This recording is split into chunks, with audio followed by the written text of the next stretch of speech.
الرحيم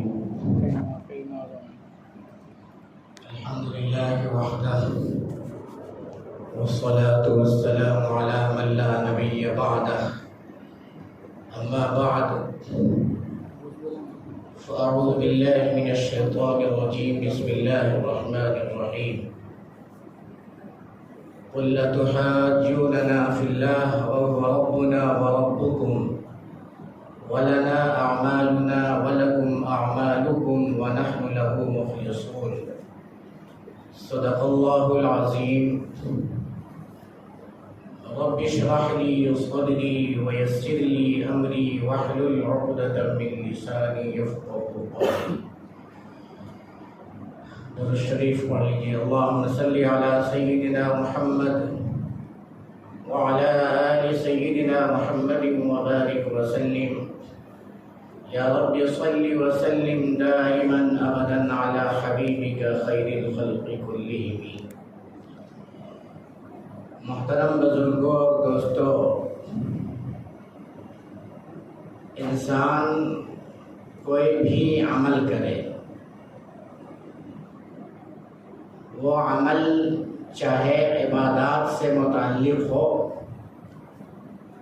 نماز، روزہ، زکوٰۃ، حج، صدقہ و خیرات، یا پھر خدمت خلق سے متعلق ہو، انسانوں کی خدمت سے متعلق ہو، جب تمام عملوں میں اگر نیت صحیح نہیں ہو تو وہ عمل فائدہ نہیں دے گا، اس میں اخلاص نہیں ہو تو وہ عمل فائدہ نہیں دے گا۔ ہر عمل کے لیے ضروری ہے نیت اچھی ہو، اخلاص ہو، اور نیت سے مراد یہ ہے کہ اس عمل میں اللہ کی رضا مطلوب ہو۔ اگر اللہ کی رضا نہیں ہے، کچھ نہ کچھ دکھلاوا بھی ہے، اللہ کی رضا بھی ہے، دکھلاوا بھی ہے، تو وہ عمل بھی کام نہیں آئے گا۔ ایک آدمی ہے کسی کی خدمت کر رہا ہے، دیکھ بھال کرتا ہے، اچھا خیال رکھتا ہے، تو آدمی یہ سوچتا ہے کہ بہت اچھا آدمی ہے، یہ بڑی خدمت کرتا ہے، اچھا خیال رکھتا ہے۔ لیکن جب ان کی نیت کا پتہ چل جائے، یہ جو خدمت کر رہا ہے یہ اپنے فائدے کے لیے کر رہا ہے، تو پھر اس کی قدر و قیمت دل سے نکل جاتی ہے، یہ تو اپنے فائدے کے لیے کر رہا ہے، جبکہ ہم پوری طرح سے اس کی نیت کو نہیں جانتے۔ پوری طرح سے نیت کو جاننے والی ذات اللہ کی ہے۔ جب اللہ کو یہ معلوم ہے کہ یہ آدمی اخلاص کے بغیر کام کر رہا ہے، تو پھر اللہ کے نزدیک بھی اس کی کوئی قدر و قیمت نہیں ہوتی۔ تو قرآن کریم میں اور احادیث مبارکہ میں اللہ تبارک و تعالی نے بے شمار جگہ اخلاص کا حکم دیا ہے۔ حضور پاک علیہ الصلوۃ والسلام سے خطاب ہے، قل انی امرت ان اعبد اللہ مخلصا لہ الدین۔ اسی طرح فرمایا فاقیموا وجوہکم عند کل مسجد وادعوہ مخلصین لہ الدین۔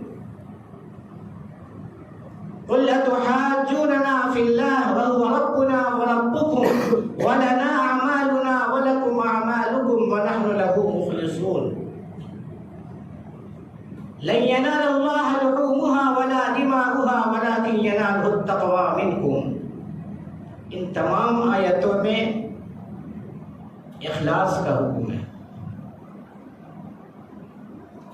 اسی طرح حدیث مبارکہ میں حضور پاک علیہ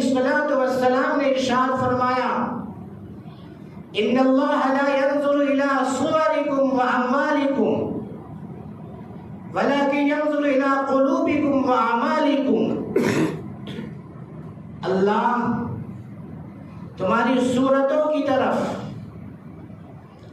اور تمہارے مال کی طرف نہیں دیکھتا ہے، اللہ تمہارے دل کی طرف اور تمہارے اعمال کی طرف دیکھتا ہے. تو اعمال میں جتنا اخلاص ہوگا اتنا ہی وزن ہوگا، اور اعمال میں اخلاص کی کمی ہوگی تو وزن میں بھی اتنی کمی ہوگی. ریاکاری ہوگی تو اللہ اس عمل کو قبول نہیں کرے گا. تیسرے پارے میں جہاں پر اللہ تبارک و تعالی نے صدقے کا حکم دیا ہے، وہیں پر ارشاد فرمایا، مثال دیا، كمثل صفوان عليه تراب فأصابه وابل فتركه صلدا. اس کی مثال اس طرح سے سمجھیے کہ پتھر کا چٹان ہے، اس کے اوپر مٹی جمی ہوئی ہے، کوئی آدمی اس میں پودا لگانا چاہتا ہے، پودا لگا دیا اس امید سے کہ مٹی ہے اور پودا اگے گا. بارش آئی، مٹی کو ختم کر دیا، چٹان نظر آنے لگا تو مایوس ہو گیا کہ اب یہاں پہ کوئی پودا نہیں اگے گا. اسی طرح جو آدمی اللہ کے راستے میں مال خرچ کرتا ہے، کوئی اچھا عمل کرتا ہے، لیکن ریاکاری ہے، تو ریاکاری کی ہوا جب چلے گی تو آخرت میں اسے کوئی ثواب نہیں ملے گا. جس طرح سے پانی نے مٹی کو ختم کر کے چٹان کو صاف کر دیا، اسی طرح ریاکاری اعمال کے اجر و ثواب کو ختم کر دیتا ہے. حضرت معاویہ رضی اللہ تعالی عنہ نے حضرت عائشہ صدیقہ رضی اللہ تعالی عنہ کو خط لکھا،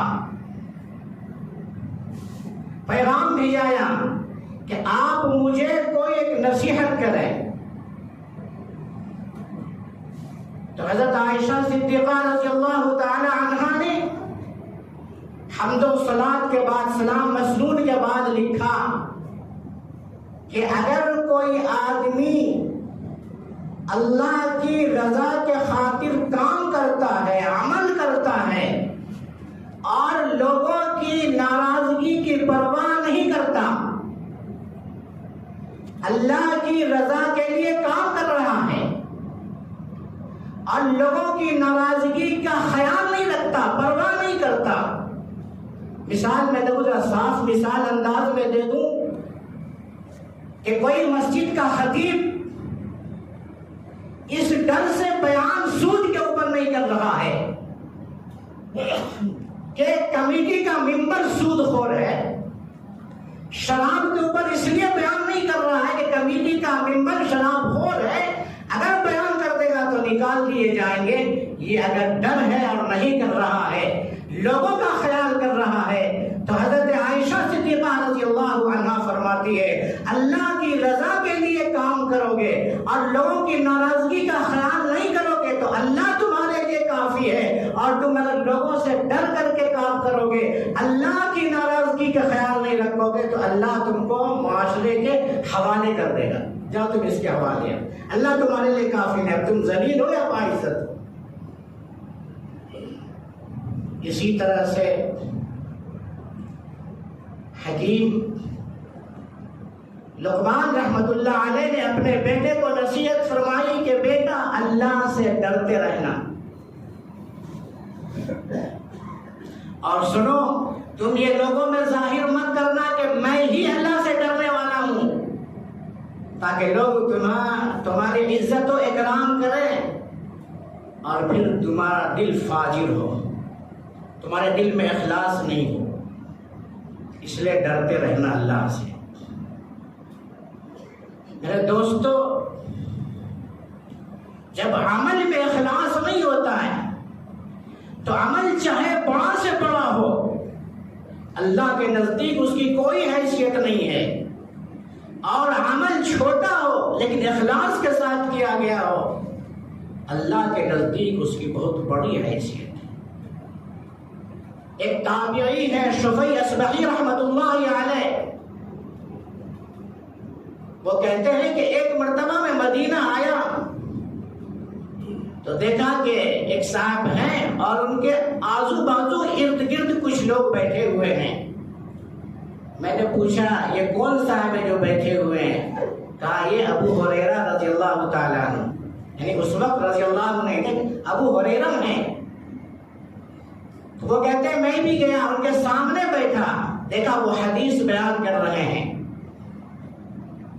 جب حدیث بیان کر چکے تو میں نے کہا کہ ابو ہریرہ کوئی ایک حدیث آپ مجھے بیان کرے جو آپ نے حضور پاک علیہ الصلوۃ والسلام سے براہ راست سنی ہو اور سمجھی ہو، ایسی حدیث بیان کیجئے۔ حضرت ابو ہریرہ رضی اللہ تعالیٰ عنہ کہتے ہیں ہاں میں ایسی حدیث بیان کرتا ہوں۔ یہ بول کے چیخ مارے بے ہوش ہو گئے، تھوڑی دیر کے بعد ہوش میں آئے، پھر کہا حدیث بیان کرتا ہوں، بے ہوش ہو گئے۔ تیسری مرتبہ ہوش میں آئے اور اپنے آپ کو بہت سنبھالا، اور سنبھالنے کے بعد وہ روایت بیان فرمائی، وہ حدیث بیان فرمائی اور کہا یہی جگہ ہے، حضور پاک علیہ الصلوۃ والسلام موجود تھے، میں تھا، میرے علاوہ کوئی نہیں۔ حضور پاک علیہ الصلوۃ والسلام نے ارشاد فرمایا ابو ہریرہ 3 آدمی ہیں جس کی وجہ سے اللہ جہنم کو بھڑکائے گا، جہنم کے آگ کو بڑھائے گا۔ 3 آدمی قیامت میں اللہ تبارک و تعالی قاری قرآن کو بلائے گا اور کہے گا تو قرآن سیکھا، کیا عمل کیا؟ وہ کہے گا اے اللہ میں قرآن کی تلاوت رات اور دن کرتا تھا۔ اللہ تعالیٰ کہیں گے تو جھوٹ بول رہا ہے۔ فرشتے بھی کہیں گے تو جھوٹ بول رہا ہے، تو تلاوت تو کرتا تھا لیکن اس لیے کرتا تھا کہ تاکہ لوگ دنیا میں تجھے قاری کہیں اور اچھا قرآن پڑھنے والے کہیں۔ اس کے بعد پھر اللہ تبارک و تعالی شہید کو بلائیں گے اور اس سے بھی پوچھیں گے کہ تو نے اپنی جان کیوں قربان کی؟ وہ کہے گا اے اللہ آپ کی رضا کے لیے میں نے قربان کیا۔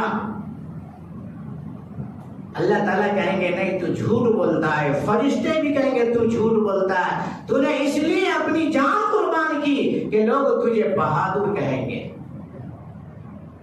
اسی طرح سے ایک مالدار کو بلایا جائے گا اور ان سے پوچھا جائے گا کہ ہم نے تجھے مال دیا تھا، دنیا میں مشقتوں سے بچا کے رکھا تھا، تو نے اس مال کو کیا کیا؟ وہ کہیں گے اللہ میں نے صلہ رحمی کی، مال لوگوں میں خرچ کیا، صدقہ و زکات کیا۔ اللہ تعالیٰ کہیں گے تو جھوٹ بولتا ہے، فرشتے بھی کہیں گے تو جھوٹ بولتا ہے، تو نے مال اس لیے خرچ کیا تاکہ لوگ دنیا میں تمہیں یہ کہیں گے کہ بڑا دل والا آدمی ہے۔ حضرت ابو ہریرہ رضی اللہ تعالی عنہ کہتے ہیں کہ حضور پاک علیہ الصلوۃ والسلام نے میرے رانوں پہ ہاتھ مار کے کہا کہ ابو ہریرہ یاد رکھنا قیامت میں اللہ ان تینوں آدمی کی وجہ سے جہنم کی آگ کو بھڑکائے گا، بلند کرے گا، بڑھائے گا۔ میرے دوستو یہ کتنا بڑا عمل ہے، یہ قرآن کی تلاوت، اللہ کے راستے میں جہاد کرنا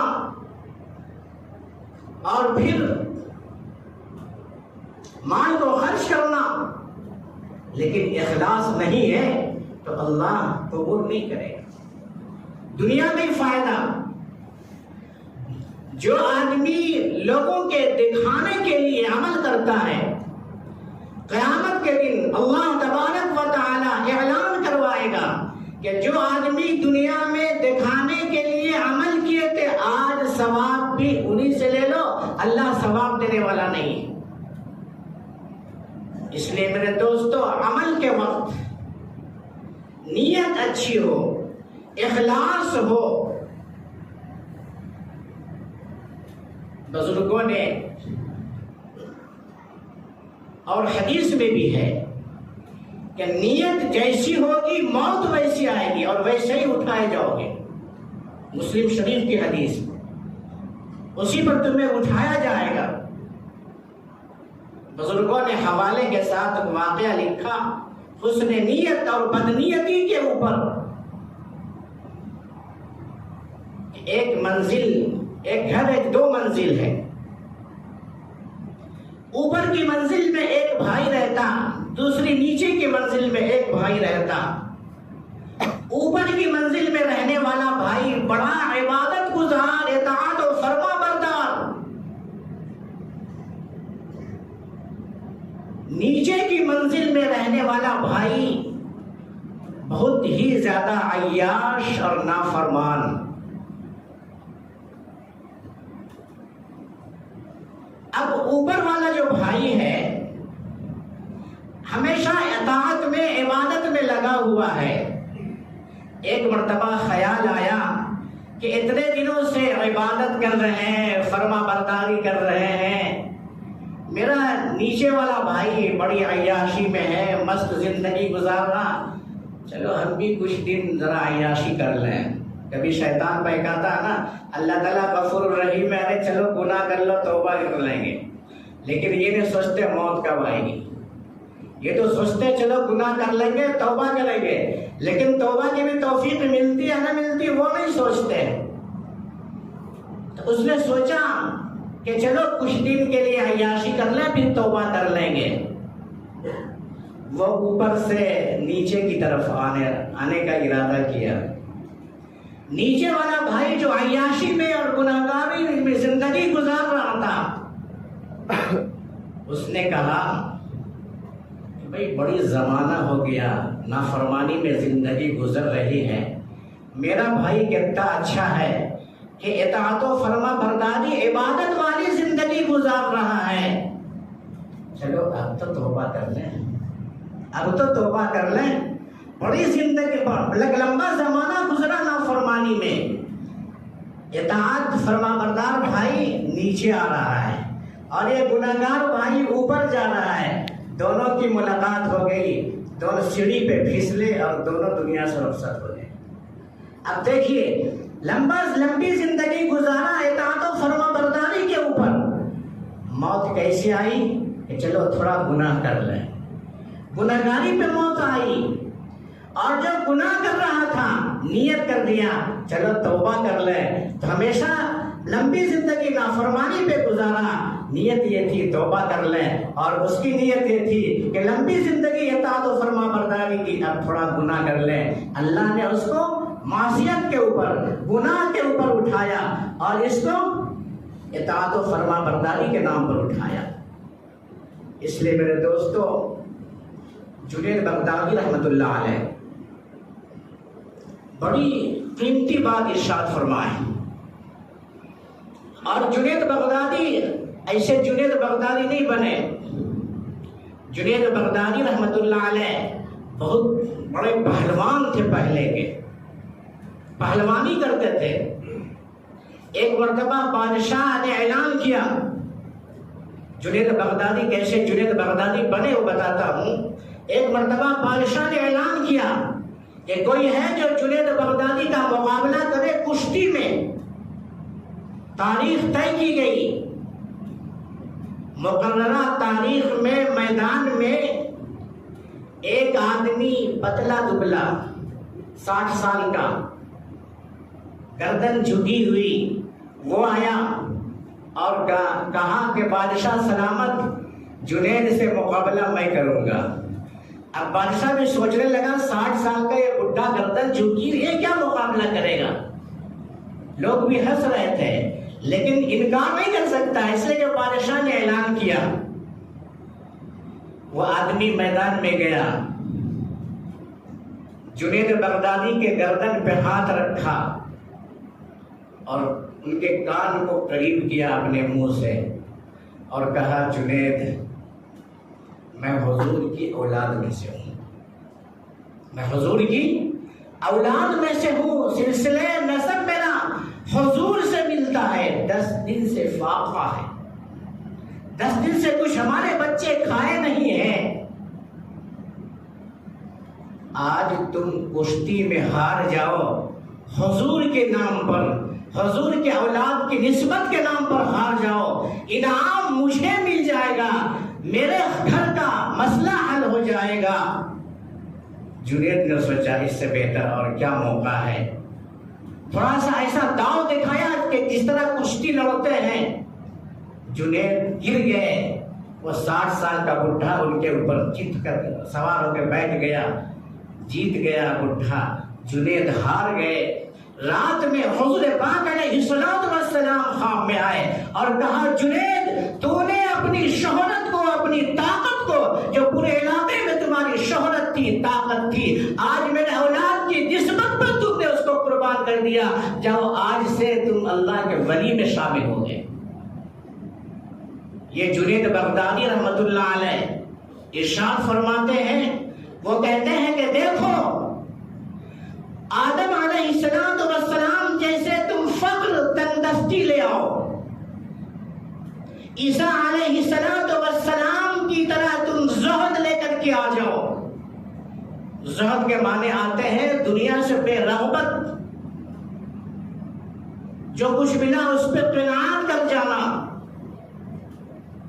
ایوب علیہ السلام جیسی تم مشقت لے کر کے آ جاؤ، یحییٰ علیہ السلام جیسی تم عبادت اطاعت لے کر کے آ جاؤ، ابراہیم علیہ السلام جیسی اللہ سے دوستی لے کر کے آ جاؤ، حضور پاک علیہ السلام جیسے اخلاق لے کر کے آ جاؤ۔ لیکن اس عمل میں اگر اللہ کے علاوہ کوئی اور چیز بھی ہو کہ دنیا میری تعریف کرے تو اللہ تعالیٰ کہتا ہے ایسے عمل کی مجھے کوئی ضرورت نہیں ہے، کوئی ثواب اس پر نہیں ملے گا۔ اللہ تعالیٰ ہم سب کو عمل کی توفیق عطا فرمائے۔